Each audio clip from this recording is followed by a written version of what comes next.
अगर राणा सांगा नहीं होता तो इस भारत की भूमि पर मुगल नहीं होता। तो कब्र खुद जाएगी तो क्या होगा? यार मैं कह रहा हूँ, तो अगर कब्र ही खोदनी है तो मान सिंह की कब्र क्यों नहीं खोदते, जो हिंदुओं का भी गद्दार है और इस भारत भूमि का भी गद्दार है। उसी हमारे पुरखे गोरे अंग्रेजों की दलाली करते थे, 60 रुपए महीना पेंशन लेते थे। तुम्हारे पुरखे गार्ड की नौकरी लेते थे और तुम भी आज भी विदेशी फंडिंग लेकर देश में नफरत का जहर घोल रहे हो। जो औरंगजेब वो हत्या पर दोनों हाथ काट लेता था, तोप के मुंह पर बांध कर उड़ा देता था, तो क्या देश के प्रधानमंत्री जो अपने पार्टी फंड में 250 करोड़ से ज्यादा का चंदा लिया, आज अगर औरंगजेब होता, वो औरंगजेब ही था जिसने कैलाश मानसरोवर हम हिंदुओं के लिए चाइना से जीत कर दिया। अगर हिम्मत है तुम्हारे पप्पा में, पप्पा यूक्रेन का बार रुकवा देते ना, तो बोला ना पप्पा को चाइना का छो बोल ले। चाइना ने 628 गांव कब्जा कर लिया। तो अबर जब हटाओगे तो पहले लाल किला हटाओ ना, पहले ताजमहल हटाओ ना यार, फिर शुरुआत करो ना ताजमहल से। जब आपके पप्पा के दोस्त आते हैं, Barack Obama, Trump, George Bush, कोई भी आते हैं तो ताजमहल ले जाते हैं। क्यों ले जाते हैं भैया? आप पंकज जी, नागपुर में जो दंगा हुआ है उसको किस नजर से देख रहे हैं? नागपुर के दंगे एक साजिश, षड्यंत्र और प्रयोग का नतीजा है। नागपुर में औरंगजेब का पुतला बनाकर और कलमा को जलाया गया, डीजे पर फुल साउंड में सॉन्ग बजाता हुआ जानबूझकर। एक बात समझ में नहीं आती है, क्या मुसलमानों के घरों के बाहर नृत्य करने से ही हमारा धर्म पूरा होता है? क्या मस्जिदों में हनुमान चालीसा पढ़ने से होता है? कि ये सोचने की बात है। आखिर यार हिंदू सोया ही कब था? सुनो ना, हिंदू सोया कब था? क्या आपने जगा दी? कभी नहीं सोया था। न मुगल काल में भी हिंदू नहीं सोए थे, तो आज क्या सोएंगे? सबसे बड़ा सवाल है कि आखिर ऐसी कौन सी शक्तियां हैं। आजकल आप मीडिया के लोगों के जुबान पर 24 घंटा औरंगजेब औरंगजेब औरंगजेब चल रहा है। सबसे बड़ा सवाल कि अगर राणा सांगा नहीं होता तो मुगल बादशाह नहीं होता। सबसे बड़ा मुगल बादशाहों को आमंत्रित करने वाला राणा सांगा पर चर्चा क्यों नहीं होता? चर्चा औरंगजेब की सेना में प्रधान सेनापति उदयभान सिंह राठौर पर क्यों नहीं होता? चर्चा सवाई माधोपुर के राजा जयसिंह पर बात क्यों नहीं होती, जिसने धोखे से संभाजी महाराज को औरंगजेब के जेल में ले गया और औरंगजेब ने क्रूरता के साथ संभाजी के साथ पेश आया। हम इस बात की निंदा करते हैं कि वो गुरु तेग बहादुर जी संभाजी महाराज के साथ अमानवीय कुकृत्य किया।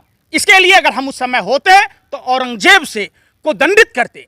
लेकिन सबसे बड़ा सवाल हमारे जहन में और पूरे देश के जहन में है कि जो राजा जयसिंह संभाजी को छल से ले गया, उस जयसिंह के घरों पर, मकानों पर आखिर कार्रवाई की बात क्यों नहीं होती? बात यूं ही खत्म नहीं होता। अरे सर, कहाँ की बात कहाँ, लेकिन आप चाहते हैं जो देश में कब्र रहे उनका औरंगजेब का हटाए, तो उसमें क्या दिक्कत है, क्या बुराई है? अरे देश के गद्दारों, शर्म करो। गोबर को चमन प्राय समझकर मत खा। हम जानते हैं कि तुम्हारी औकात नाश्ता खाने की नहीं है। महाकुंभ में देखा था तुम नाश्ता के पैकेट के लिए कैसे बिलबिला रहे थे, उतना तो आवारा कुत्ते भी नहीं बिलबिलाते। क्यों बिलबिलाते हो? मेरा कहना साफ है कि अगर राणा सांगा नहीं होता तो इस भारत की भूमि पर मुगल नहीं होता। तो कब्र खुद जाएगी तो क्या होगा? यार मैं कह रहा हूं, तो अगर कब्र ही खोदनी है तो मान सिंह की कब्र क्यों नहीं खोदते, जो हिंदुओं का भी गद्दार है और इस भारत भूमि का भी गद्दार है। उसी अरे यार मैं क्या कह रहा हूं, सुनने रहे पूरी बात। तुम तय करने वाले कौन होते हो कि मैं क्या हूं और नहीं हूं? मैं सवाल पूछ रहा हूं, जो हिंदुओं का गद्दार, महाराणा प्रताप का गद्दार, जो इस भारत भूमि का गद्दार, उसी मान सिंह के खानदान में जन्म ली दिया कुमारी को डिप्टी सीएम किसने बनाया? किसने बनाया? क्यों नहीं जयपुर हाउस पर बुलडोजर चलता है? क्यों नहीं दिया कुमारी को बर्खास्त किया जाता है? क्यों नहीं उदयभान सिंह राठौर के परिवारों पर कार्रवाई होती है? क्यों नहीं राजा जयसिंह के घरों पर, उनके कब्रों पर कार्रवाई होती है? और सुनो, एक तरफा भांड की तरह चंद पैसों के लिए मुजरा मत गाया करो। पत्रकारिता करते हो, सवाल तो पूछेगा भारत, और तुम जैसे दलालों पर ठोकेगा भारत। मुगलों से प्यार है, राजाओं से नफरत है। मैं कह रहा हूं, मुगलों से प्यार है। मैं क्या कह रहा हूं, न रहे बांस न बजे बांसुरी, न राणा सांगा होता न मुगल बादशाह होता। आप एक बात बताओ। अब की बात करें यार मैं फिर कह रहा हूं, मुगल बादशाह को बुलाया किसने? खाज कहीं है खुजा कहीं रही हो। ये बताओ कि मुगलों को भारत में निमंत्रण देकर बुलाने वाला वो गद्दार राणा सांगा कौन था? कौन था संभाजी को छल से? वो राजा जयसिंह जो औरंगजेब की जेल में ले गया। राजा रानी कर यार सुनी नहीं रहा ना, हिंसा हुई है, तुम लोग क्यों देखो, हुई है फिर?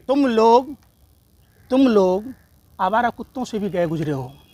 ये महाकुंभ में देखा था, ढाबे के बाहर खड़े होते हो, भाजपा का लिफाफा आता है हिरण जोशी का, उसी पर बिलबिलाने लगते हो। अरे हिंदुओं का गद्दार कौन? आप जैसे वो मानसिंह जैसे लोग, दिया कुमारी के परिवार के जैसे लोग, जयसिंह जैसे लोग, राणा सांगा जैसे लोग। कल भी तुम गद्दारों के चमचे थे, आज भी चमचे हो। उन्हीं लोगों के हो। तुम्हारे पुरखे गोरे अंग्रेजों की दलाली करते थे, 60 रुपए महीना पेंशन लेते थे। तुम्हारे पुरखे गार्ड की नौकरी लेते थे, और तुम भी आज भी विदेशी फंडिंग लेकर देश में नफरत का जहर घोल रहे हो। सवाल है कि हिंदुओं को खतरे में डाला कौन? कौन मुगलों को बुलाया? उस पर कार्रवाई क्यों नहीं होती? तो बात ही नहीं करते। कब्र हटते तो इससे आपको दुख क्यों यार हो रहा है? सुन ही नहीं रहे तुम। कब्र हटने से दुख क्यों हो रहा है? यार अच्छा, तुम्हें खुशी क्यों हो रही है? तुम इतने उछल क्यों रहे हो? अरे कितना खाए हो? अरे सत्ता के दलाल हो, हबसी हो, बताओ तो सही, कितना भाजपा डीजल वालों ने पैसा दिया है? 24 घंटा सिर्फ नफरत की बात कहते हो, बेरोजगारी की बात नहीं करते, चाइना की बात नहीं करते, महिला सुरक्षा की बात नहीं करते। अरे बता दीजिए ना, आप भी महिला हैं, सनेहा कुशवाहा के साथ क्या हुआ? बनारस में क्या हुआ? अरे भाई मैं कह रहा हूं, सुन लो, बिहार की उस महिला के पैरों में 10-10 किले ठोकने वाला कोई मुगल नहीं था। उस कोमल पासवान के बारे में बता देते। जो भी हाल फिलहाल में घटनाएं हुई है, दबंगों ने होली नहीं खेलने के कारण उस पासवान बिटिया के साथ क्या हुआ? वो कोई मुगल थे? अरे वो कोई मुगल थे? वो कोई मुगल था जो तिरुपति? अरे यार सुन नहीं रहे। हिंदुओं की वजह से ही हिंदू डरा हुआ है। सुनिए, अरे भाई, अरे सुन तो लीजिए। अगर हिंदू डरा हुआ होता तो उसी औरंगजेब के समय गोस्वामी तुलसीदास रामचरितमानस की रचना करते हैं, तो क्या औरंगजेब ने उसे सजा दी थी?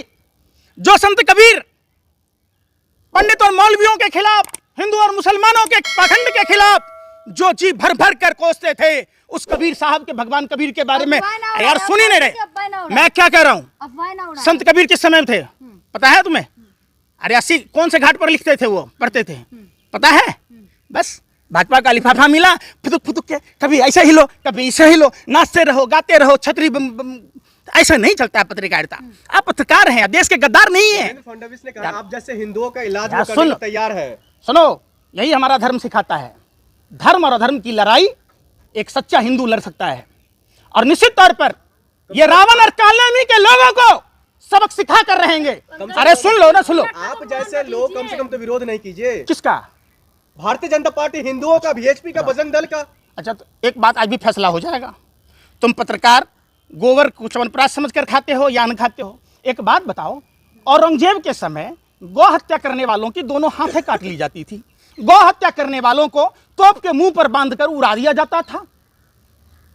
और दूसरी तरफ जो औरंगजेब का विरोध कर रहे, वो लोग बीफ कंपनियों से 250 करोड़ चंदा खाते। अरे यार सुन रहा, अरे भैया ये देश क्या तुम्हारे बाप की बपौती है कि तुम फैसला करोगे? मैं तुमसे एक बात सवाल पूछा, या आप सारे पत्रकारों से पूछ रहा हूं कि जो औरंगजेब गौ हत्या पर दोनों हाथ काट लेता था, तोप के मुंह पर बांधकर उड़ा देता था, तो क्या देश के प्रधानमंत्री जो अपने पार्टी फंड में 250 करोड़ से ज्यादा का चंदा लिया, आज अगर औरंगजेब होता तो क्या होता? औरंगजेब ने मंदिर भी तो तोड़े, वो भूल गए। अच्छा, मंदिर तोड़े। उज्जैन मंदिर में जो जोत कौन जलवाया? अरे भाई बताओ, कामाख्या मंदिर में दान किसने दी? आप बताओ। अरे बीरबल किसके दरबार में था?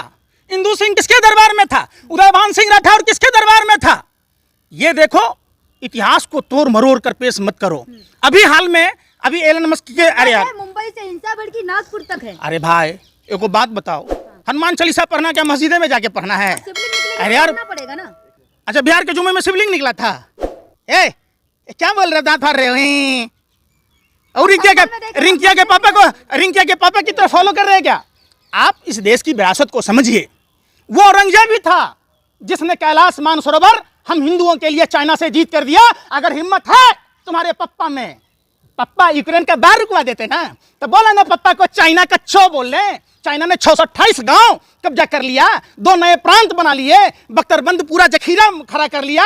बोला ना पप्पा को चाइना का चावल। अरे भाई, अरे यार सुन रहे, साफ साफ बताइए, महाराष्ट्र में जो हिंसा हुई इसका जिम्मेदार कौन है? क्या भारतीय जनता पार्टी, देवेंद्र फडणवीस या वहां के सांसद है? दिल्ली तो यूं ही बदनाम है रास्ता काटने के लिए। देखो, शिव, ब्रह्मा, विष्णु और महेश हिंदू धर्म के 3 बड़े स्तंभ हैं।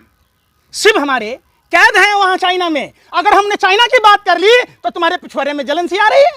तुम तो ऐसे भी लख रहे हो जैसे कुत्ते के पूंछ पर लात रख दिया और कुत्ता बिलबिला रहा है। तुम्हें कैलाश मानसरोवर की बात चिंता नहीं है? अरे हम शिव के आराध्य हैं, और वो भगवान शिव जब चाइना के कब्जे में है का पूरा कैलाश मानसरोवर। क्या बीजेपी का नाम लेने यार सुन तो लो यार, बीजेपी की क्या औकात है? जिनका जीवन ही, जिसका डीएनए ही विदेशी फंडिंग पर हो, उससे डरते हैं। अरे हमारे शरीर में सुभाष चंद्र बोस का खून है, जयप्रकाश नारायण का खून है, राजेंद्र प्रसाद का खून है। अरे डरता तो वह है जिसके कर्मों में दाग होता है। हमारे तो खून में न्याय है। हम भगवान चित्रगुप्त के वंशज हैं। हम नहीं डरते इन गोरे अंग्रेजों के दलाल और मुखिरों से। आज भी अमेरिका से चंदा खाकर देश में अस्थिरता फैलाते रहते हैं। हिंसा का जिम्मेदार कौन है? बजरंग दल, जिसने वहां यह सारा स्क्रिप्टेड की तैयारी की। क्यों? जिस देश में शिक्षा, रोजगार, स्वास्थ्य पर बात करनी चाहिए, जहां अत्याधुनिक वैज्ञानिक रिसर्च पर ध्यान देना चाहिए, तो रिसर्च के बजट में कटौती, शिक्षा के बजट में कटौती, रोजगार के बजट में कटौती, स्वास्थ्य के बजट में कटौती। मणिपुर पर चर्चा नहीं करेंगे। तमाम नागपुर की बात हो रही, पहुंच गए कहाँ? मुद्दे की बात करें ना, मुद्दे को भटका। तो मैं क्या कह रहा हूँ? कबर हटनी चाहिए या नहीं हटनी चाहिए? कबर जब हटाओगे तो पहले लाल किला हटाओ ना, पहले ताजमहल हटाओ ना यार, फिर शुरुआत करो ना ताजमहल से। जब आपके पप्पा के दोस्त आते हैं, Barack Obama, Trump, George Bush, कोई भी आते हैं तो ताजमहल ले जाते। क्यों ले जाते भैया? आपने तो महाबुद्ध विहार में भी अरंगा डाल रखा है। आप उसी बुद्ध की बात पूरे विश्व में करते हैं, और वहां भी महाबुद्ध विहार को अतिक्रमण कर रखे। आप देखिए, धर्म, सभी धर्मों का समावेश इस देश की मिट्टी में है, और यहाँ जो भी लोग रहने वाले हैं, जो इस मिट्टी पर जन्म लिए हैं, सभी धर्म के लोगों को समान न्याय की बात होती है। तो बात सिर्फ एक तरफा ना करें, आप दूसरे पहलू पर भी जाएं।